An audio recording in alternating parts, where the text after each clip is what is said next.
নমস্কার, আমি অধ্যাপক অভিজ্ঞান আচার্য। আজকে আপনাদের বাস্তুর একটা ছোট্ট টিপস নিয়ে আপনাদের সাথে আলোচনা করব।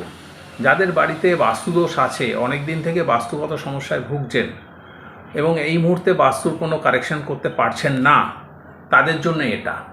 আপনারা একটি ছোট হাঁড়িতে, মাটির হাঁড়ি নেবেন। মাটির হাঁড়িতে সামান্য একটু গোবর আর জল দিয়ে হাঁড়িটিকে আপনারা ঈশান কোণে রেখে দেবেন এবং একটি শ্বেত আকন্দের গাছ নিয়ে আসবেন, টবেতে হোক বা মাটিতে হোক, ঈশান কোণে এটাকে রোপণ করবেন এবং প্রত্যেক দিন এটা পরিচর্যা করবেন এবং ওই হাঁড়ি থেকে একটু করে জল নিয়ে গাছের গোড়ায় দেবেন। এরকম করে হাঁড়িটা শেষ হলে আবার হাঁড়িটাকে পরিপূর্ণ করে দেবেন।